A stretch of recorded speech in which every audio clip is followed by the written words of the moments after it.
আলেমদের মধ্যে বাংলাদেশের সবচেয়ে জনপ্রিয় বক্তা, জনপ্রিয় আলেম, জনপ্রিয় তাফসীর কারক, যার নাম হলো আল্লামা দেলোয়ার হোসেন সাঈদী। কথা বলেন। এই যে মিজানুর রহমান আজহারী, মুফতি আমির হামজা, আজকে যদি আল্লামা সাঈদী রাহিমাহুল্লাহ এই বাংলাদেশের জমিনে আসতেন, 4 বছর পরে দেখতে পেতেন মানুষ ঢাকা শহরে অলি গলিতে মানুষের ঠাঁই হতো না। তিনি এমন একজন আলেম ছিলেন, এমন একজন মুফাসসির ছিলেন, হাজার হাজার বিধর্মী যার কাছে কালেমা পড়ে মুসলমান হয়েছে। আমার উস্তাদ বলেছিলেন, সবচাইতে বড় তার কথাটা আজকে মনে পড়ে। তিনি বলেছিলেন, বাংলাদেশের 16 কোটি কিংবা 7 কোটি মানুষ যেমন ভাবে নাড়া দিবে, একেবারে মামু বাড়ি দিল্লি যায় পড়বা। এই কথাটা খুব মনে পড়ে আমার। আজকে দেখেন, আমার ওস্তাদ কোরআনের পাখি আল্লামা সাঈদী যে ভবিষ্যৎবাণী করেছিলেন, সেই ভবিষ্যৎবাণীর কতটা মিল আছে এর মধ্যে। দেখেন, আজকে যারা সন্ত্রাসী করেছে, মানুষের উপরে জুলুম করেছে, এই সব হচ্ছে আজকে এ দেশেই নাই তারা। ঠিক কিনা কোন? আবার তিনি বলেছিলেন, এমন একটা সময় আসবে পালানোর জন্য ইঁদুরের গর্ত খুঁজে পাবা না। ঠিক কিনা? পালানোর জন্য ইঁদুরের গর্ত খুঁজে পাবা না। আজকে দেখো, কেউ জঙ্গল দিয়ে পালাচ্ছে, কেউ আবার জঙ্গলের মধ্যে কলা পাতা পেরে বসে আছে, শুয়ে আছে। আর এদেশের একজন বিচারপতি দেখলাম, মানিক ট্রাইব্যুনালে ছিলেন, যারা অসংখ্য নির্দোষ মানুষগুলোকে ফাঁসির মঞ্চে ঝুলিয়েছে। কথা বলেন ঠিক কিনা? এই বদমাশটাও দেখলাম কলা পাতা পেরে পাগলের মতন বসে আছে, একজন পাগল।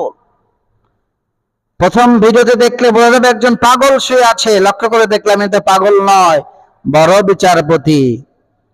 প্রিয় ভাইয়েরা আমার, এমন তাফসীর কারককে তুমি জেলখানার ভিতরে শহীদ করেছো, মনে রেখো, আজকে বাংলাদেশ ছেড়ে ইন্ডিয়াতে পালিয়েছো। দুনিয়াতে যদি তোমাদের বিচার না হয়, আল্লাহর আদালতে তোমাদের বিচার হবে। কথা বলেন ঠিক কিনা?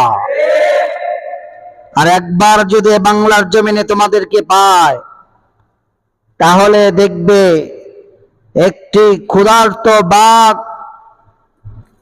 কিছুক্ষণ পরে যদি একটা হরিণকে পায়, 10টা ক্ষুধার্ত বাঘ একটা হরিণ পেলে যেমন করে টেনে হিসড়ে একেবারে চূর্ণ বিচূর্ণ করে দেয়, এদেশের জনগণ তোমাদের পেলে হরিণের মতন অবস্থা করে ছাড়বে। কথা বলেন ঠিক কিনা?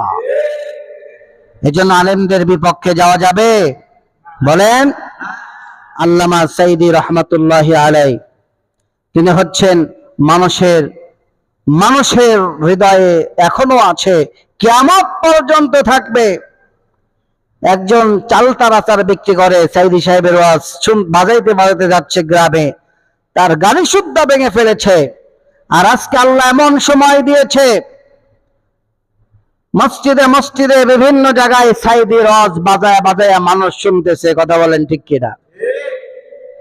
এজন্য আমার মনে পড়লো, ইযা জাআ নাসরুল্লাহি ওয়াল ফাতহ ওয়া রাআইতান নাসা ইয়াদখুলুনা ফি দীনিল্লাহি আফওয়াজা। বলি আল্লাহু আকবার। আল্লাহ রাব্বুল আলামিন বলছেন, বিজয় আল্লাহ দান করবেন মুমিনদেরকে। যখন মুমিনদের বিজয় হবে, আল্লাহ পাক বলছেন, দেখবে দলে দলে তারা ইসলামের মধ্যে প্রবেশ করতে শুরু করবে। দলে দলে। আজকে অনেক মানুষ আছে যারা আগে জীবনে নামাজ পড়তো না, নাস্তিক ছিল, আজকে তারা মাথায় টুপি দাঁড়িয়ে দিয়ে আবার হুজুর সেজে গেছে। তারা দেখতেছে ইসলামের বিজয় হওয়া খুব নিকটবর্তী, এজন্য তারা ইসলামের দিকে ঝুঁকতেছে। ঠিক কিনা বলেন? আস্তে আস্তে দেখবেন গোটা বাংলাদেশের মানুষ ইসলামের দিকে ঝুঁকে পড়বে, নাস্তিক আর খুঁজে পাওয়া যাবে না। কথা বলেন ঠিক কিনা?